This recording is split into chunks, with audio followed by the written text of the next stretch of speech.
Hi there, this is Marcelo Sugio. By now you may have heard about the announcement from Apple about their new products. The new MacBook Air, the Mac Mini, and the iPad Pro. Should you upgrade? That's the burning question on everybody's mind.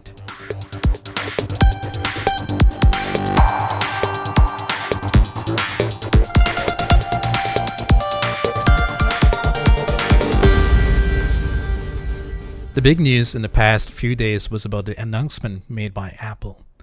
And this was one of the most anticipated events of the year, as like many, I waited patiently for the date to be announced. After hearing about the date, I marked my calendar and then began the countdown to the event. Then finally, we came to the day when the announcement was made. By now, of course, you know all about them. As I said, the MacBook Air, the Mac Mini, and a new iPad Pro. Here's a clip with Tim Cook making the announcement.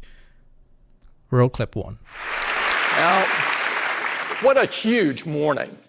The all-new MacBook Air, thinner and lighter, now with Touch ID in this beautiful Retina display. And our most loved Mac is now our greenest Mac. And the new Mac Mini, it's the mightiest and most versatile Mac Mini ever. And our Today at Apple sessions in our retail stores, designed to help our customers take their creativity even further.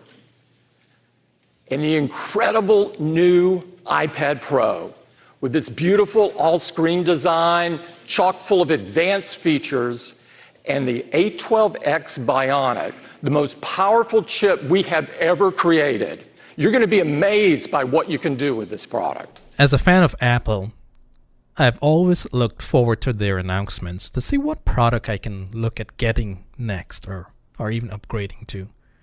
And most of us are like that. We just drooled over the new shining gadgets and then dream about getting them. Now, the main one that is being talked about is the iPad Pro. And here's another clip from the announcement of Tim Cook introducing the new iPad Pro. Roll clip 2. Now, iPad line today is comprised of the iPad Mini, the iPad, and the iPad Pro. The iPad Mini and the iPad are most affordable iPads, and they bring versatility and capability to as many users as possible. While iPad Pro pushes the boundaries to deliver our most cutting-edge creative iPad experience, it includes our most advanced technologies and our highest performance. iPad Pro delivers so much capability to our users, and we have been absolutely amazed at the creative things they've done with it. That's why we created iPad Pro. Today, we're announcing an all-new iPad Pro, and it's gonna push what you can do on iPad or on any computer even further. The iPad Pro looks really nice, and yes, it pushes the boundaries, as Tim said. I like what they have done by curving the edges and making it flat. It's like going back to the very first version of the iPad. Not very innovative, but it looks good. Even with all the changes in design and the upping of the price, one would expect that the new iPad Pro to have some better specs. And if you're considering buying one, I should tell you that the new iPad Pro has a worse camera than the previous model and comes with the same RAM as the older models as well. And you can see this by making a comparison on Apple's website and looking at the two new iPad Pro sizes, that's the 11-inch and the 12.9-inch. And also comparing that with the older iPad Pro, the 10.5-inch. And you can do that side by side, and then you can see the difference. The camera in the new iPad Pro features fewer lens elements than in the previous iPad Pro, and it lacks optical image stabilization.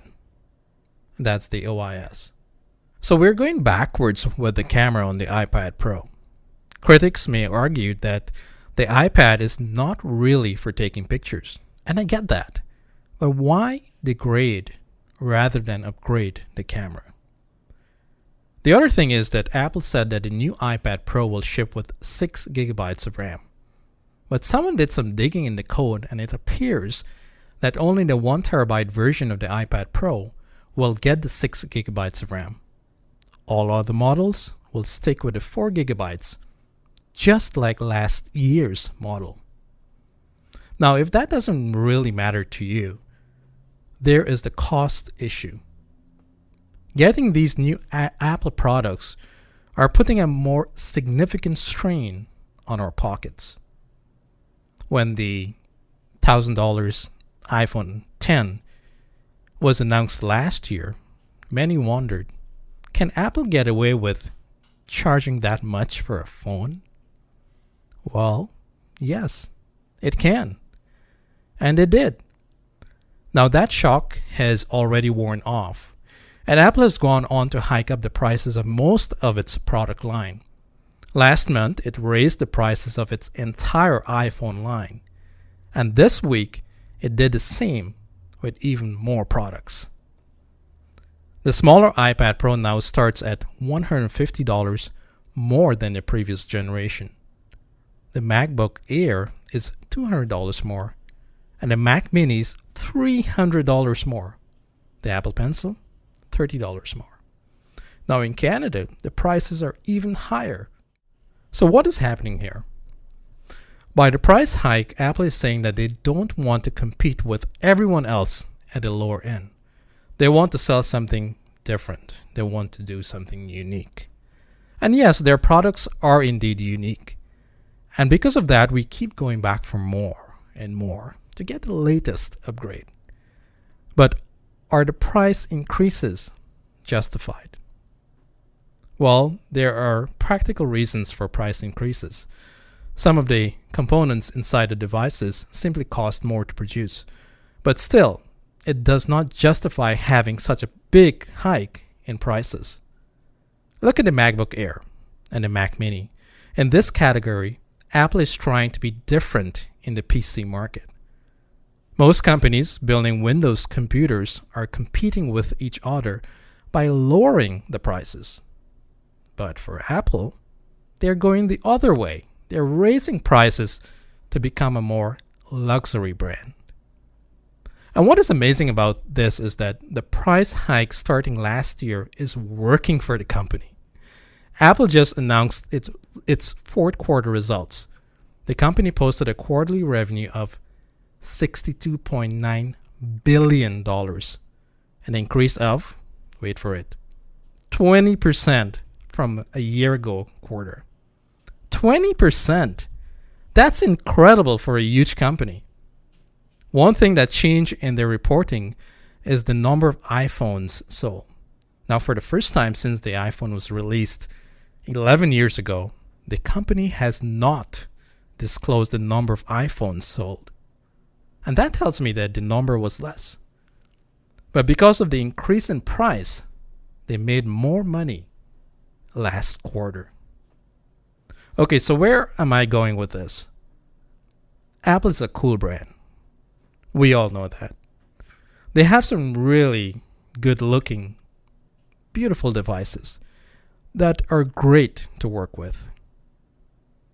Now, with the growth in technology, parts are becoming less costly. So why is Apple charging so much more for their products when the cost they are incurring is far less in comparison? I don't think the price increases have been justified. And personally, I don't like the direction they are going by increasing prices. Soon, we may not even afford to get the latest iPad or iPhone. Now, in other news, and just to make the point that Apple is trying to be sneaky in what they do, iOS 12 was supposed to extend the battery life of the iPhone 8, the 8 Plus, and the iPhone 10. But to do so, the company has placed a code in it to slow down the performance of the phones from last year so that you will think that your phone is getting old and that you need to get the new iPhones. And that's devious. I know Apple prides itself in putting the user first. But the way they're going about making the changes and raising the prices, it looks like the company is putting itself first and not us. So I'm disappointed in this. I'm truly disappointed in Apple. As I said, I'm a big fan of Apple. I have most of their products, even from the iPod to the Apple Watch. But it's very concerning to me to see where Apple is headed. All right, with that, we've come to the end of another episode of Whirlwind Radio. I'd like to point you to our website to get the latest news on the tech industry. Please go to itincanadaonline.ca to read up on the latest that's happening in the tech world. From the team here at Whirlwind, this is Marcelo Subdeo saying, stay safe in the technology whirlwind.